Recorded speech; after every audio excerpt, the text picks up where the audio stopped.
بعضی مادرها را که به جای آنی که خانه فرزندشون آباد کنن خودشون به دست خودشون خانه فرزندشون میسازن. انا نگاه کن زن تا چیکار کرده است، کار نمیکنه، روز تو بگه خوبه این خی کرده است. ولی در بعضی از خانه ها هست که وقتی کلین گفتن میبیارن گویا که یگان کنیز غلام آوردن. میدونی برای چی قاری جان؟ برای که 18 سال وای گلی سری ثبت وقتی که بانی میکنه فرزنده و یک زنی دیگه بگه میوه او را صاحب میکنه رشک میکنه. به نام خداوند بخشنده و مهربان، برادران و اپا و خواهران، شما را به برنامه شعر سخن خوش آمدید گفته نوری دیده تاجی سر میخونیم و برای شما تنسیتی و خانوادگی را تمنا داریم و برای دستگیریاتون تشکر زیاد و برای فکر و عقیده که در زیر کامنت بنویسید و ما از همین ها گرفته به شما برنامه میکنیم و شعر و غزل میکنیم. ان شاء الله مینتدار هستیم. و امروز در برنامه شعر سخن همون غزلی که در صفحه اینستاگرامی ما به روزهای نزدیک برآمده بود تا این جانب 300,000 تماشابین او را تماشا کردن. این هم باشد کلین خانه نام دارد. ان شاء الله امروز در همین برنامه همین غزلی که برادرم محمد اقبال رشتی نوشته بودند و ما همچون راوی خوانده بودیم ان شاء الله صحبت میکنیم. برای دستگیریاتون باز هم میگم تشکر زیاد. برنامه رو تا آخر تماشا کنید و ان شاء الله که برنامه را آغاز کردیم. مرحمت. سلامت باشه برادر ماجی جان. بله به نهایت خوب ان شاء الله و همچنین بار دیگر حضور بینندگان عزیز به برنامه شعر سخن خیر مقدم میگویم. آمین. سلامت باشین برادرم. ان شاء الله که غزل نام دارد کلین خانه با قلم شما. سوال نوبتی چنین باشد که شاید کسی به شما یگان شکایتی کرد که این غزل رو نوشتید. بله واقعا طوری که در برنامه‌های پیشین عرض می‌کردیم و بیان می‌کردیم شاعر همیشه درد دل مردم، یعنی همون حوادثی که در زندگانی مردم رخ می‌دهد، یعنی همون حادثه‌هایی که در زندگانی مردم است، چی از کامنت‌ها و چی از شکایت‌هایی که زنگ زده شکایت می‌کنن، شاعر همیشه همون درد دل مردم باید که چی کنه در شکل نظم با خود مردم پیشنهاد کنه و به طور پیشنهاد کنه که توانا یک تاثیر در قلب مردم چی کنه بگذاره. اصلا یعنی این از زندگانی خود مردم گرفته شده است. واقعا خیلی عجیب بود. بله. خیلی ان شاء الله آغاز میکنه. میگه که با کلینت هوای مادری کن ایا خواهر و او چون خواهری کن. واقعا وقتی که هر یک فردی که به خانه کلین گفته میاره باید او فکر کنه که دقیقاً یک روز فرزند او هم کلین خانه یک کس میشود. بله. تا اگر این برای دختر یک فرد در خانه فضای مادری را فراهم کردن نتونه یا خود اگر فراهم نکنه هیچگاه در خانه یک کسی دیگر برای فرزند این فضای مادری را فراهم کردن نمیتونه. بله. اینجا ایا خواهر و او چون خواهری کن. بله. یعنی مثلا شما با مثال بگیم قیسنگل بله بله بله به همون نفر بله. هستن عادتا خواهر و اپاهای همون شوهر که بسیار سختگیری میکنن و بسیار جبر میکنن و ظلم میکنن و فشار و تهدیدهایی را که به سر همون کلین خانه میارن. در اینجا منظور همی است که با کلینت هوای مادری کن، یعنی که در خانه هوای مادری را باید برای کلینت چی کنی فراهم کنی که اون هیچگاه بیگانه بدنش فکر نکنه. ایا خواهر با او چون خواهری کن. یعنی که ایا خواهر با او چون چی کن خواهری کن، یعنی همون اپا و خواهر شوهرش که با او مثل چی باشن خواهر اپا باشن. مثلا کنیز خانه گفتن اشتباه است، گذر از ظلم و راهی برتری کن. بله واقعا درست است. نه در همه ولی در بعضی از خانه ها هست که وقتی کلین گفتن میبیارن گویا که یگان کنیز غلام آوردن. بله. و خودشون البته راضی نیستن که کلینشون در خانه یک کس نام کنیز غلام داشته باشه ولی فرزند یک کس در خانه اینا نام کنیز غلام داره. بله بله در حقیقت این سخن معنی آن را نداره که باید کلین خدمت اونها را نکنه. نه، وظیفه کلین است خدمت پدر و مادر، خدمت بزرگوار کردن، چور پیر چور کردن. بله بله. همو طوری که خوشنامان‌ها یا خود همو کلان‌های خانه با فرزندای خودشان رفتار میکنن و حق و حقوق برای اونها ماندگیان و یک حد و حدود بین اونها هست در همو خانهشان، باید که فرزند یک کسی کلین اینا شید مثل همو فرزندشون باید حق داشته باشه. بله. کنیز نه بلکه فرزند اینا باشه. بله بله بله. میگه نصیحت کن که تا خامش پزانی با لطف و مهربانی رهبری کن. بله واقعا او دختر جوان است، او تازه به خانه شما آمده است. مثلا هر یک دولت قانون و قاعده های خودش دارد. بله. و هر یک عائله هم قانون و چه دارم مثلا قاعده های خودش دارد. وقتی که فرزندی بیگانه تازه به خانه ما و شما وقتی کلین میشود او از قانون و قاعده های خانه ما و شما چی است آگاه ندارد. بله. باید ما همچون چی رهبری کنیم. بله. باید نصیحت کنیم. بله. یعنی او را با قانون و قاعده های خانه چی کنیم شناس کنیم که فرزندم مثل مادر. بله. فرزندم تو این کارا نکن، این خیل که با لطف و مهربانی چی کن رهبری کن. یعنی که لطف و مهربانی قطعا میگه پاک بزن. نه اینکه مثلا بعضی که ما همه رو در نظر دارم بعضی مدارا جارو بگیرو کلوش گیرو تو این اندازه نه مهربانی قطعی. طور نصیحت کنه که او فکر کنه که مادرش برای اون نصیحت کرده است، نه خوشلومنش. تو همین نامی همین قیسینگل خوشنامن در زندگی نباشه.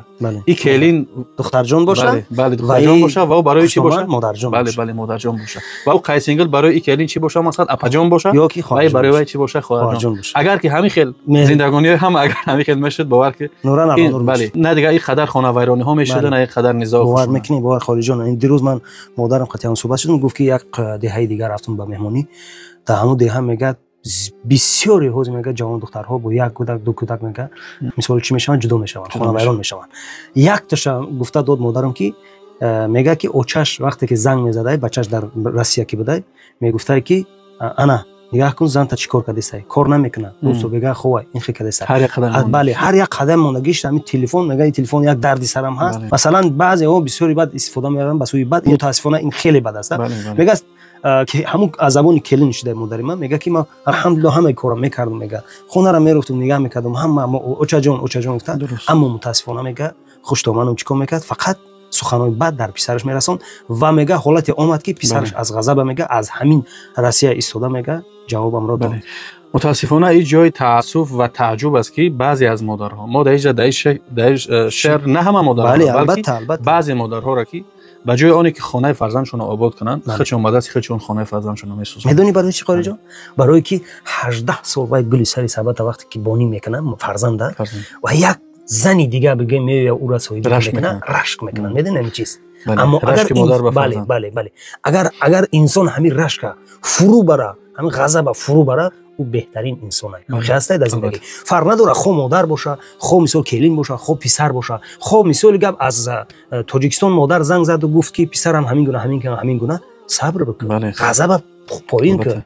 یعنی انا متاسفانه انا می کارها غضب و رشک و همین خصومت که هست بسیار اوله ها مثلا چی میشون جدا میشن. یعنی مقصد گفته شما بعضی حالت ها مادرها فکر میکنن که به فایده فرزندهاشو کار کرده ایستادن ولی کار به ضررشون چی میشه مثلا انجام مییابه. چطوری که بزرگم گفته بود که در حالت غضب اگر هر اون نفری که در حالت غضب سخن گپ میزنه یگون کاری را انجام میده خلاصه میبره چی میشه؟ خطا است. بله میگه به فرزندت که همسر آوریدی به او تعلیمی از آدمگری کن. درسته.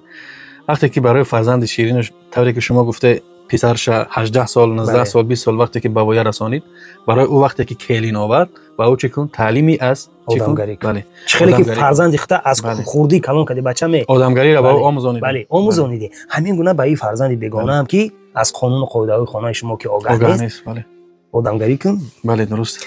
بله دختر جوانی میکند لیک نصیحت واکن بالو پری. بله واقعا خود انسان به نقصان نمیشود. بله حالا آنکه یک دختری بیگانه که به خانه ما و شما که آمد او چی میکنه البته جوانی میکنه خامی میکنه یاشی میکنه طوری که ما اگر چشمون اگر وسیع‌تر کشوده بینیم خواهر اپای ما و شما هم در خانه یک کس همین کمبودی را میکنه البته ما نمیخوایم که کمبودی فرزند خودمون در خانه یک کس بینیم ولی کمبودی فرزند یک کس در خانه خودمون ببینیم. بله مشکل انمی است. بله میگه تو نیز ای مادر جان خورد بودی. بله جای خوب شما میگه تو نیز ای مادر جان خورد بودی از اون یک وقتی خش یادآوری کن. مادر ما مادر شما مادر همه اون نفرهایی که ما رو تماشا دارن اونها وقتش چی بودن خورد بودن و این چونین با همین حادثه ها چی بودن رو پرو بودن کلین بودن. بله اونها هم کلان ها بیشترش چی میگفتن بچه می او بالا یعنی کارنک دست میکشیدیم. اما وقتا که متاسفانه میگه مادر جان یا که مثال خواهر جان فرق نداره این برنامه های ما برادرای شیرین نه فقط که یک مادر رو در نظر دارد همه رو در نظر دارد. اینجا در کامنتاری ها خوندیم بعضی مادران گفتن که کلینا این وقت را اگر که همین خیلی نکنیم مثلا سختگیری نگیریم اونو طوری سر میبرن بله اینم تو اندازه راست هست اما متاسفانه مادرایی هستن که حالا مثلا نمیدونم که روز چی باشه بسیار بعد رشک و همین غضبشون در مسئله کلین ها بیشتر شده است. بیشتری خانه ویرانی ها جای پوشیده‌اش نیست. بپوشون عیب و نقصانش چون مادر گذر از گفته های سرسری کن. مادری که همیشه سعی و تلاشش دری است که عیب و کمبودی فرزندش چی کنه پوشونه. بله ولی تو هم باید که با دختر یک کسی که او را به خانه آوردی عیب و نقصان او را پوشی در پیش شوهرش در پیش مثلا دیگه فرزند داد تا که قدر قیمت این کلین خانه در اونجا چی شوه مثلا بلند شوه و همون کلین هم دید که تو نسبت وی رفتار خوب میکنی و مثل مادر رفتار میکنی اگر او کلین آدم صفت باشه هیچ محل نسبت تو چی ناسپاسی نمیکنه. البته ما گفتیم که تلفن گرفته چیکار میکرده است عیب و نقصانی مثال گپ زنش به شوهرش یعنی که خوشتومنش میرسونه به بچه‌اش که فلان انا زنی تاریخی میکنن زنی تا امرو همونجا گفتگی که مثال بپوشون ای برسانش شما مادر همچون فرزند خودت. واقعا مادر همین فرزند یک کس اگر مثل مادر تربیت کرد او این فرزند یک کس برای فرزند خودش تربیت میکنه. بله بله بله. اگر که ایرا که اگر بازارش که تیار کرد تربیت کرد همون مشکل و زندگی دمی چی میشه زندگی فرزند خودش میشه. بله بله. ما بیچاره فرزند بعد یک غضب مثال خلاصشون میبرن با دیگه فرزندشون بزن این روزها بسیار است. بله. فرزندهایی که 27 30 35 درصدگیان یک دیروز یک هفته پیش به یک پسرک زنگ میزنم میگه من 32 هستم اما زنگ گرفتن نمیتونم. این همین مثال گپ داغ روز ایده مثلا. بله. و میگه نصیحت باب درها میکشاید از او یک دختری مشتی پری کن. نصیحت واقعا یک کلیدی است که تمام درهای مشکل درش باز میکنه. نصیحت بله. نصیحت. ماشاءالله بهترین. ما باید وقتی که به خانه کلین میاریم اونها را چی کنیم نصیحت کنیم و از او دختری که نو آمده سر تا پا کمبودی است و به قاعده ها و به قانون های خانه که چی است مقصد شناس نیست ما باید چی کنیم از او یک دختری مشتی پری بکنیم. بله. یک دختری که خودمون میخوایم چی کنیم مثلا ببینیم در زندگی فرزند ما. بهترین. بله. آخرین مصرع ها این است که ایا مادر نصیحت نه که خواهیش به این دردانه کس باوری کن. واقعا ما حقی مادرها را تاکید کردن یا که اونها را فرمان فرمایی کردن نداریم. منظور شاعر از مادرها فقط یک خواهش کردن، خواهش و التماس کردن. بله. نصیحت نه. بله نصیحت نه که خواهش. بله. ما در حد نیستیم که شما را نصیحت کنیم. بله. ما همیشه به نصیحت شما پدر و مادر نیاز داریم. بله. ولی مقصد شاعر چی است؟ نصیحت نه که خواهش کردن. بله. با این دردانه کس طوری که میخواهی که یک کس با دردانه تو در خانه شوهرش چی کنه باوری کنه با این دردانه کس چی کن باوری کن. یعنی زندگی از دو چیز چی میشه مثلا آباد میشه و ویران میشه. یکی از باوری خیر یعنی که در حق همو فرزند چی میکنی باوری نیک میکنی اگر چی که سر تا پا پر از کمبودی است ولی باوری نیک داری و یکی بازم از همین باوری ویران میشه چی از باوری بد. همیشه در فکرش فکری بد داری مثلا باوری بد داری که همین خیلی کارها را چی میکنه اگه خداوند قاری جان اینجا یک چیزی که مخلوق بسیار آفریدگی مخلوق سیاه آفریدگی سفید آفریدگی شب آفریدگی روز آفریدگی این چنین نیک آفریدگی بد آفریدگی چطوری که شما گفتین که گمان نیک و گمان بد این چنین میگن که گمان نیت نیک نمی دولت اگر هر لحظه مادر که گمان نیک کرد ان شاء الله نیک شده میره. بله ما یک جا گفته بودم که بازم میگم که همین انسانیت اگر که مثلا سر تا پا خطا باشه مثلا بیشتر خطاکاری کنه اما ذره خوبی داشته باشه اگر ما همون خوبیش گپ بزنیم همون خوب شده رفتن میگه. البته درست. یعنی که ما همون کروشکایی که آب کم داشته باشه و همون بگیم که این آب نداره برعکس نه خیلی نگیم برعکس آب شده رفتن گیریم همون زیاد شده رفتن میگیره. این چونین انسانیت هم باید هر خطاکیو که میبینن در یگان انسانی دیگه خطاکیوش بیشتر گپ نزنه بیشتر بگه که فلانی انسان خوبه او بهترین انسانه انا اینجا کاری خوب کرده بود همون رفته در منظور دیگر نفرها هم چی میشه بله قدر و منزلتش بلند میشه.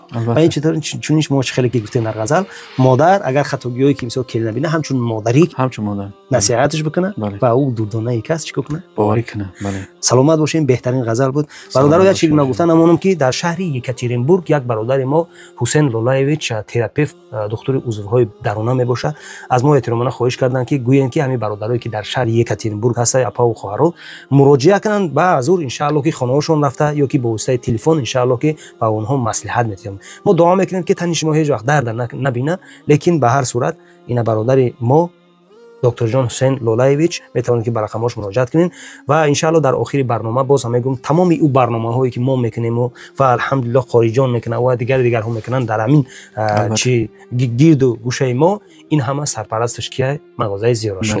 بسیار میندور هستیم. بعضا حالت میایین که ما نیستیم ما بارها میگم که از می کاربار مثلا نوارها میشوه و دیگر کارهای بیرونی که از که من نیستم از همه شما پیشکی معذرت میخواهم. آمدید دکان ما نوریده تاج سر خدماتون بابت که و در آخر برنامه شما را در خدا میسپاریم تا برنامه‌های دیگر شعر و سخن شما فقط در زیر کامنت بنویسین که در کدام مسئله با ما هم خیلی برنامه‌ها بکنیم و غزل‌ها از جانب برادرمان محمد اقبال رشتی شود. هم خیلی بله جان سلامت باشه و ما هم در دوام خواهش و نیت‌های نیک شما از درگاه ذات اقدس الهی تمنا داریم که وطن عزیز ما را خداوند آمین چراغ صلح و ثباتش بر دوام و پایدار چه کنه مثلا نگاه داره و به تمام عائله ها و به تمام خانه ها خوشبختی می‌خواهیم و از هر یک عائله فرزندان صالح و سالم خداوند براش نصیب کنه مثلا ارزانی داره و کسایی که متاسفانه به فرزند هستن فرزند چی است مثلا عطای ذات اقدس الهی میوه عمر انسان خداوند همشون فرزند نیک وطن وقتی که تنج آرام باشه، صلح باشه، مثلا آرامی باشه، انسان به همه خوشبختی ها ان شاء الله میرسه. بله. همه تا برنامه‌های بعدی مثل شما به ذات اقدس الهی میسپاریم. خب سلامت باشین، باقی در امان خدا. السلام علیکم و رحمت الله.